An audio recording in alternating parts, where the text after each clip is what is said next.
So let's start with a few valuation fundamentals and talk specifically about this concept of value versus price. So, what is value? We're talking about valuations for the next 30 minutes. It's probably good to start with establishing what value is. Value is really, for the purposes of our conversation today, I'll define value as the economic advantage or a series of economic benefits that the holder of a business or business interest expects to receive. That sounds very Merriam-Webster and very textbooky, but in reality, value is a series of anticipated benefits that the holder of a piece of property, or in our case, a business or a business interest, would expect to receive as an owner of that property. Now, contrast that with this concept of price. Price is not what is expected to be received. Price is actually the cost that's paid for that expectation, or that's paid for value. So for example, I might, I like music. I'm a big music guy. Played drums in bands for a lot of years, and I keep a collection of vinyl around here somewhere that I'll blare way too loud, much to my wife's chagrin. And if I go into a record shop and I find a original recording of Appetite for Destruction by Guns N' Roses, I might pick that up, go home. I might pay $10, for that record, $10, $15, maybe more than that, depending on what condition it's in. I could take that home and play that record. And, I pay the $10. That's the price that I paid for that record. But the value that I receive for that record is the clicks and pops and beautiful imperfections in the vinyl. It's the memories I associate with the music. It's the inspiration I draw from that music. I'm receiving a lot more than just a $10 that I've paid. And again, it's a little bit of a trite example, but we'll see how that actually gets applied to valuing businesses. In the financial services industry, and how there can be a little bit of a gap between this concept of price and value, and how that can create some confusion in business owners. But for now, value ultimately at the end of the day is an opinion. Price is a fact once it's stated. I know that I can go to the supermarket and buy milk for $2.50 a gallon or whatever it is. Value is really beauty in the eye of the beholder, and what that gallon of milk is worth to me versus my neighbor versus someone down the street could be wildly different. So let's talk about the three contextual pillars that are the framework for any solid valuation analysis. The first is this concept of purpose, which we've briefly touched on already. The second is the concept of standard, and the third is the concept of premise. So purpose really drives all valuation, and there's many reasons why a business owner in this industry would seek to receive a valuation of their business. Typically, we divide those into two categories, one of them being tax purposes, one of them being non-tax purposes. From a tax standpoint, think of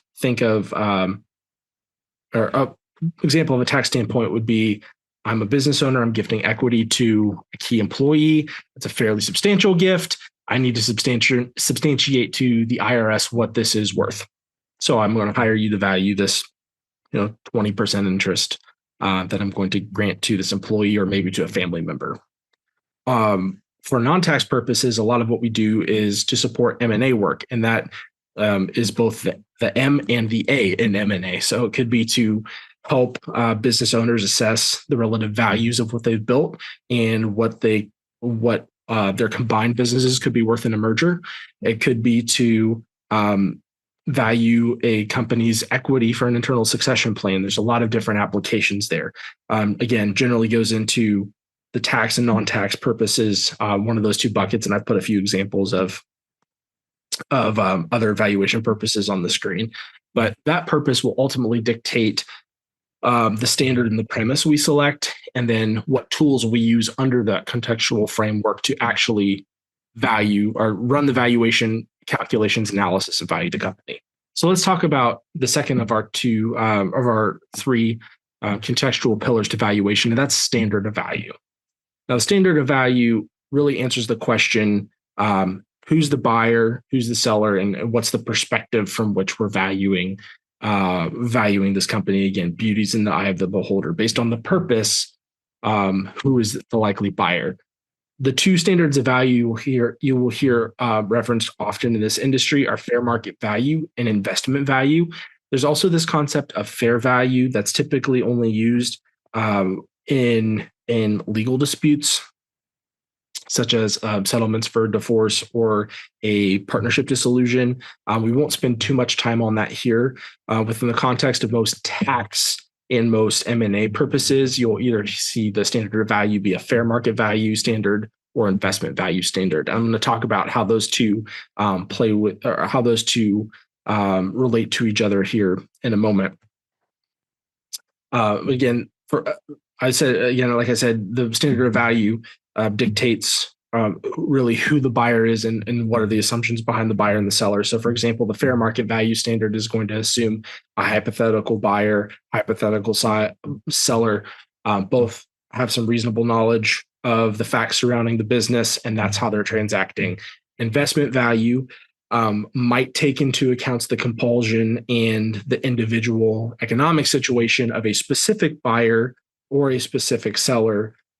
This is really commonplace in our industry for from the buyer's perspective to approach a business, understanding the synergies they bring to the table to maybe help boost revenues, reduce expenses, therefore increase cash flows and create additional value. So that would be an example of an investment value analysis.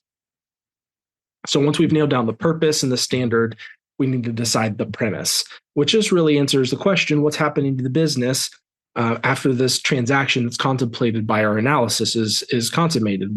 What's going on with the business post-transaction? Is the business owner shutting down the business? Are we selling the assets, closing up shop, closing the corp, and sailing off into the sunset? Or is the business going to operate as a going concern into the future? And maybe is the owner even remaining post-closing with the business? All of those assumptions carry with them a different set of facts and circumstances that we as the valuation analysts have to take into account as we're selecting the tools and the fact pattern to value the business appropriately.